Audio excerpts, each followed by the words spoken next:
Hello, my name is Jarl and I make video games. For those of you that are new here, I'm working on a game that takes place on and around the story of the Titanic. The story that has always fascinated me, ever since I was a kid. I've been developing it for about 1 year now, so I decided to look back at the past year and talk a bit about what I've learned, changes I made, and the future of the project. It really took a long time before the project was properly named, but today it's known as Titanic Echoes from the Deep, which is a game that lets you experience the story of the Titanic like never before. Before we begin though, thank you all so much for the recent support. We're so close to 2,000 subscribers, so please feel free to subscribe if you aren't already. It really helps me out a lot.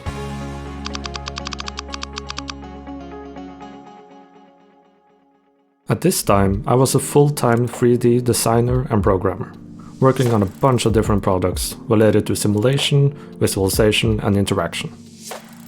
I didn't make games per se, but at the same time I did, we just didn't call them games. I also did a lot of teaching at the local schools, where I introduced media students to game design. And at this time, life was really good. I had a steady income and I was working with stuff I somewhat enjoyed, but I wasn't making games like I wanted to. So for years I worked in my spare time with one goal in mind: to make and release a game. And this resulted in countless prototypes. I made everything from first-person shooters to the platformers, horse rivals, point and click, and yeah, like most game designers, I have a lot of scrapped prototypes. But that was always the problem. I had an idea that I liked and I worked on it for a month or two, only for it to end up gathering dust in my hard drive. Because I didn't have an idea that I knew I was able to be continuously invested in. So I kept thinking about what I want to make a game about. Now, what is something I've been invested in for a long time that I can properly translate into a game? And then it hit me.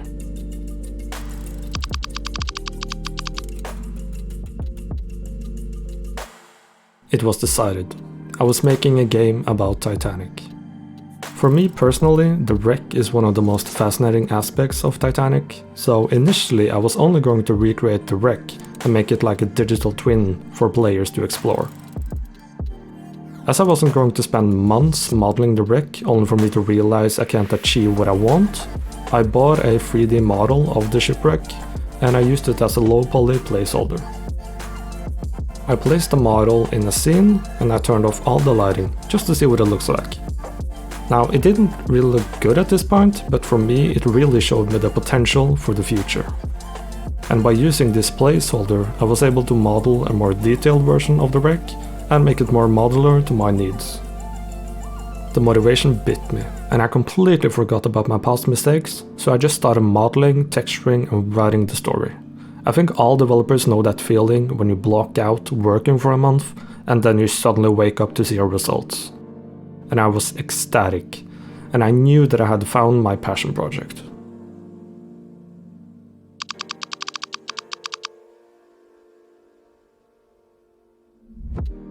During this whole process, I was posting a lot of clips and videos of what I'd done to my Facebook, mostly to show family and friends though, as most of them know about my passion for Titanic, so I thought it would be fun for them to see me actually act on that passion.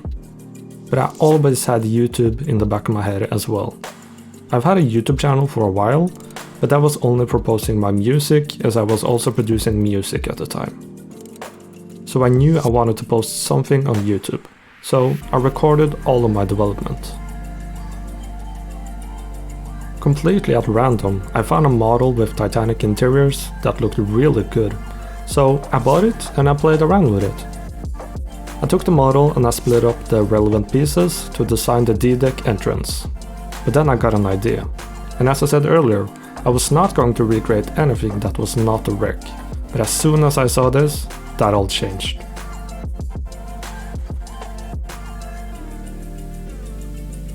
This physics test was the first video related to Titanic that I posted on YouTube, and I shared it in other groups and forums related to Titanic just to see what they thought about it. This test was quick crudely done and highly inaccurate, but people seemed to love it. And I was hooked, not only about the sudden attention, but about the possibilities going further. And at this point I completely forgot about the wreck, so I spent some more time developing another test.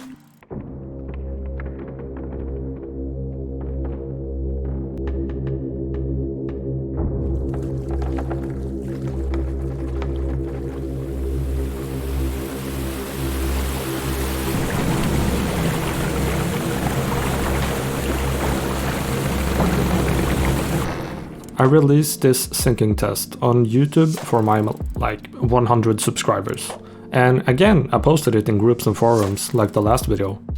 But just a short time later, for some reason, it went viral.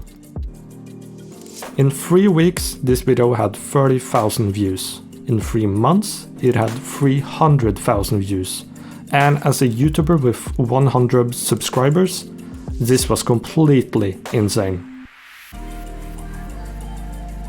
For the first time ever, my video was flooding with comments, likes and discussions. I apparently had made something that genuinely excited people.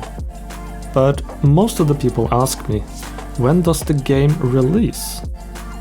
And this is the point where this project changed from a one-year project to a multi-year project.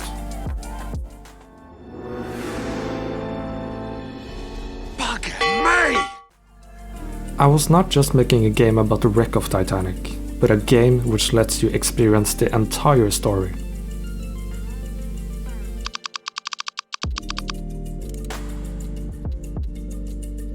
From this point forward, the whole project had changed, and I was super productive. I spent 8 hours at work developing every day, but all I could think of was coming home to spend another 8 hours developing this project. And this is also around the time where I posted the first ever project teaser, showing all of the work done the last 6 months or so in a trailer-like video. Despite its flaws, this is probably still one of my favorite videos I've ever made. I just remember the feeling I had when I was making the video and how I felt after posting it. I was so proud of what I've done and what I could potentially make in the future. During this time I posted a bunch of tests and cinematics. Fluid simulation tests, an ocean test, and I also made a cinematic of the iceberg forming. As you can tell, I love cinematography and I really want to get better at it. So I was basically spending more time making cinematics than actually developing this game.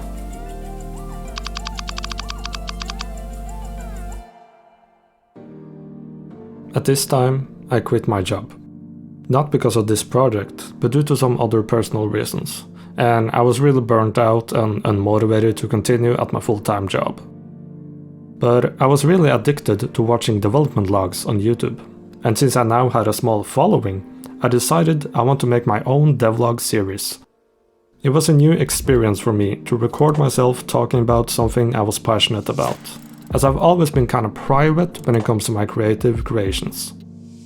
But in the end, I was very happy with the first devlog, and it seemed to be well received by you guys as well. In the first video, I showed the development of the past months and I talked a bit about the ideas I had for the future. I'm not gonna go into too much detail about what is shown in the first devlog, but you can go watch it here if you're interested. The project had now evolved into a choose-your-own adventure-style game. As I played a lot of Telltale games, Until Dawn, The Quarry and games like that, and I thought that game style would translate well to a historical and cinematic game.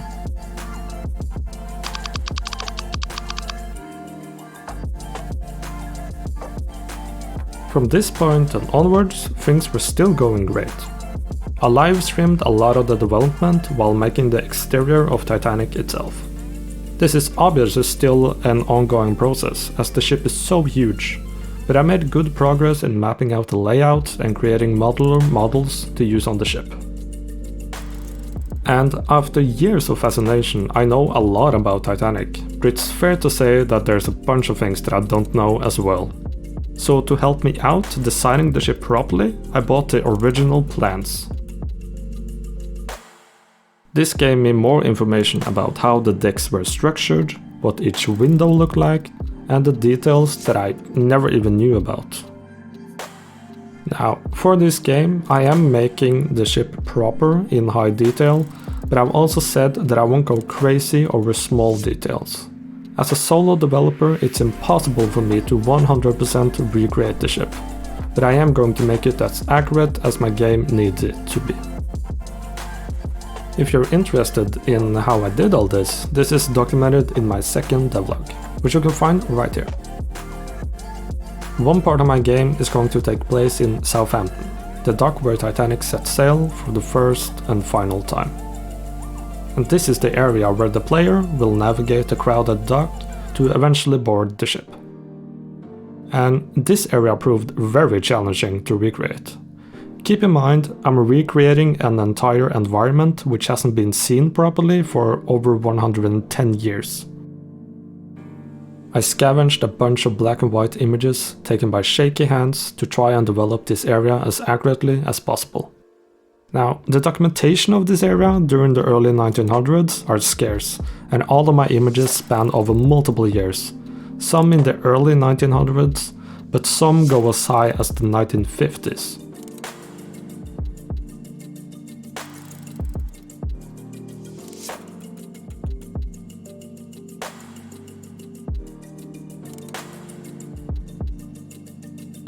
But after researching and mapping the images, I think I've gotten a decent result of what it could look like in 1912. And this entire process is documented in my third devlog, if you want to see that.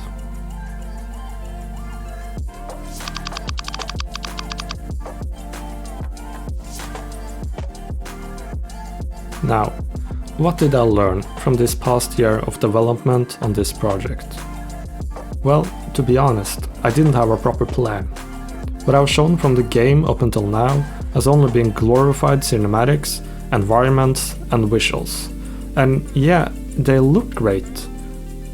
But what I have now is an empty playground, a vegan pizza, an alcohol-free beer. It has the appearance of something great, but it lacks the experience. In my content here on YouTube, you rarely see any gameplay of the project. I describe it a lot, like the choose your own adventure style game I'm always talking about. But the truth is, I never started proper development on that system. And I think the reason is because I am not 100% sold on that concept. And if you're not sold on your own concept, it is very dangerous to actually start developing that concept. That is a disaster waiting to happen. So, where am I going with all of this? Is the game cancelled? No, not at all, and it never will be. And that's just the thing. I've got all the time in the world. This is my game, my dream project. And even though I've only actively worked on it for about a year, this project has in many ways been in development ever since I was a kid. And that is over 20 years. And if it takes a year or a half to plan this thing out properly, that's okay. I'm willing to do that. I'm taking a small step back, focusing more on the writing, the concept, prototyping, all that boring stuff you do before you actually start to work on a game. But nothing I've done up until now will go to waste. Even though I'm rewriting the game, I know for certain that the wreck, Southampton and Titanic itself is going to be in the game, so I'm not throwing any work away. But the game is still highly in development, just behind the curtains of what can be seen. And I've never even released the game before, which is why I'm working on other smaller projects as well. I think I need that experience before I properly take on this titan of a project. I'm also currently on the lookout for a job in the game industry, obviously because I need the income to survive, but also because I would love to experience what it's like to work for a proper game company. And lastly, I would like to thank all of you. You guys watching, my community, and my Discord. You really help and motivate me to reach my dream as a game designer. Thank you. And I hope you enjoyed this video. If you did, feel free to like and subscribe. Cheers guys. I'll see you in the next one.